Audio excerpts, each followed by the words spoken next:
Hello guys, good afternoon. My name is Carlos Armando Galan.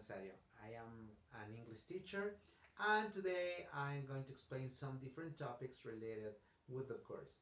First of all guys, I want to tell you something about my experience. I have been working in kindergarten, in elementary school, in high school and even in university. Um, I'm going to start with this because sometimes we have different problems as teachers and we have to face them. But why do we have these kinds of problems? Maybe because there are some different factors which affect the language learning process. During this course, we have seen different things which affect all this language learning process. Today I'm going to try to explain the factors influencing learners. Here we have, guys, the cognitive factors, the affective factors, and the physical and psychological factors. We are going to start with the number one, the cognitive factors, which are related with the mental conditions. These are the intelligence, the language aptitude, the cognitive style, and finally the learning strategies.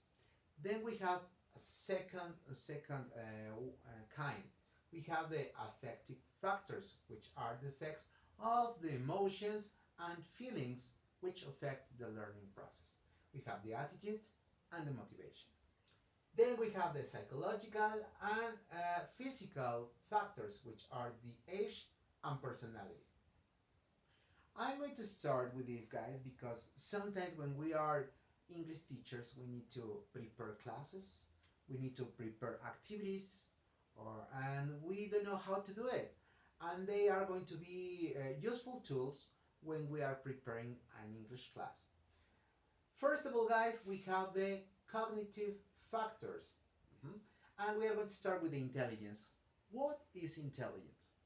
The intelligence are or it's a characteristic that all learners have. So if we can remember, we have the spatial intelligence, the linguistic intelligence, and the musical intelligence, and some others. But we have to pay attention with this because in this way we can prepare classes depending of their kinds of intelligence. Okay, the next one that we have here, we have the language aptitude. If you have a good aptitude or if you have a comfortable environment around the class, we can have different dynamics or even good activities or exercises, and they are going to be attractive to all the students. Then we have, guys, the cognitive styles. And what are the cognitive styles?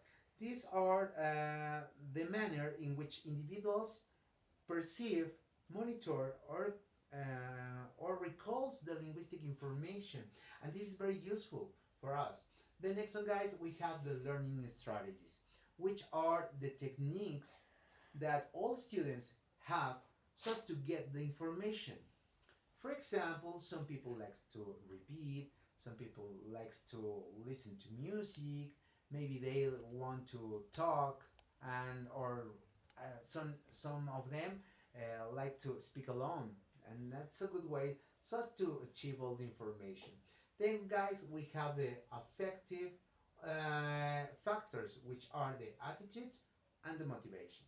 The attitudes, if you have a good aptitude to learn a new language, it's going to be easier and faster this process. But the motivation, it's a key that we can use. For example, here we said that the motivation plays a key role in learning, and we should motivate our students or learning process won't be possible.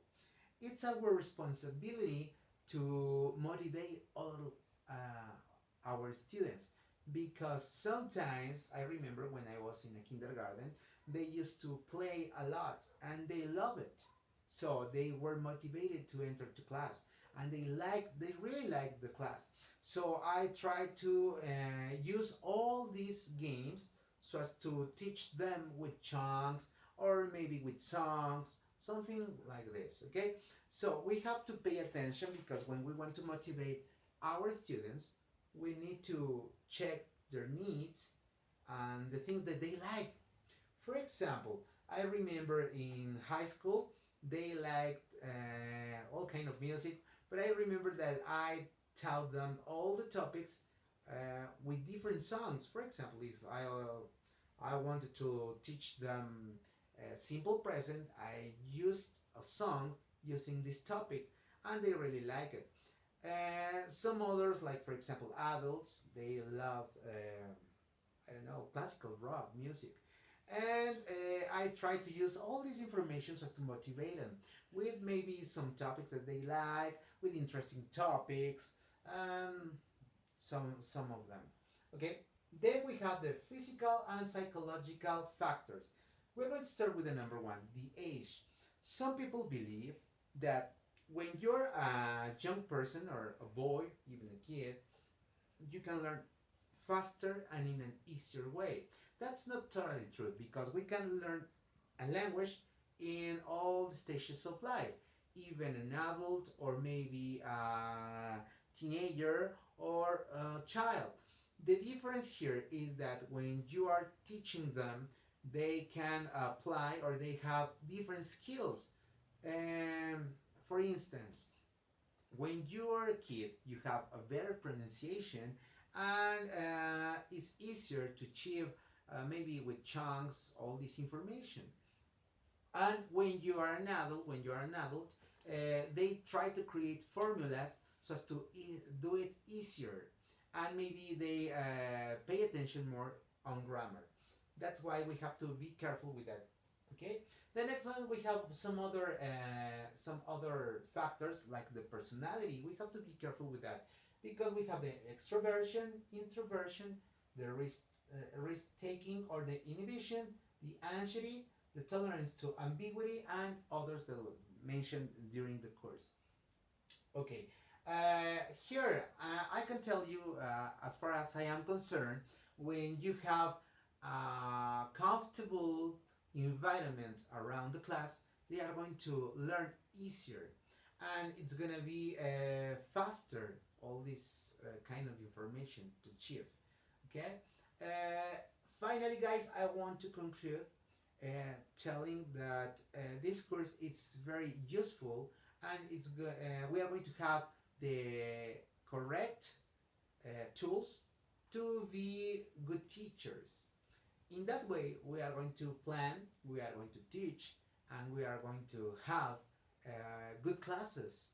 Okay, so it's not easy to prepare them, but we have to be careful with their needs, maybe with the things that they want to achieve, and and also when you want to help the students, uh, because all these factors maybe we don't pay attention sometimes, and we are not how can I say, we are not accustomed to be careful or to use all of these characteristics. Finally, I want to thank our teacher, um, and I want to say that we are going to do our best to be good teachers and create uh, excellent classes. And I think that that's all for now. Okay. Thank you for watching me, and I see you there. Thank you.